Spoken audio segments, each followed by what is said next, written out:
Hi friends, உங்கள் Farida catering வந்து முனீர் பாஷா பேசுகிறேன்.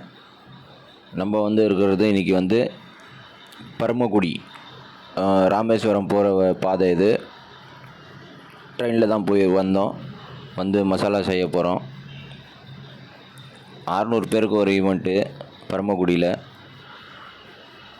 இறங்கினோன்னே நல்ல ரெஸ்பான்ஸு, சூப்பர் கஸ்டமர்ஸ்.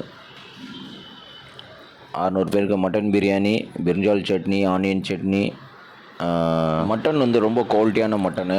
ஆடு வாங்கி அங்கேயே வெட்டினது. இது வெள்ளாடு தான், சூப்பர் குவாலிட்டி மட்டனு.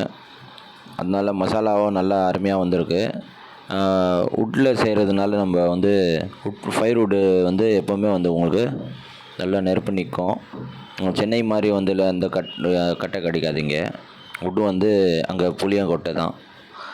இங்கே சவுக்கெல்லாம் கடிக்கும், அங்கே கடிக்காது. அதனால் நல்லா எரிஞ்சிருக்கு கட்டை.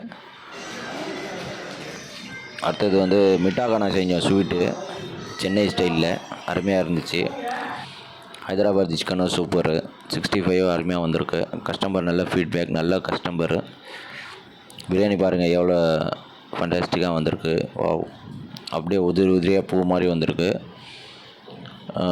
மாப்பிள்ளையோட தம்பி ஃபுட்டு செக் பண்ணுறாரு. அருமையாக இருக்குது சொல்லிட்டு ஃபீட்பேக் அப்போயே கொடுத்துட்டார் அவர். அவங்க நல்லா நம்மளுக்கு வரவே கொடுத்தாங்க. நல்ல எதிர்பார்ப்பே இல்லை, அந்த மாதிரி பார்த்துக்கினாங்க. அதனால் அதே மாதிரி அவங்க மனசுக்கு ஏற்ற மாதிரியே பிரியாணியும் நல்லா அமைஞ்சிச்சு. நீங்களும் அந்த வீடியோ பார்த்துட்டு ஃபுட்டு எப்படி இருக்குன்னு கமெண்ட்ஸில் சொல்லுங்கள். Okay, thank you. கண்டிப்பாக லைக் பண்ணுங்கள், ஷேர் பண்ணுங்கள்.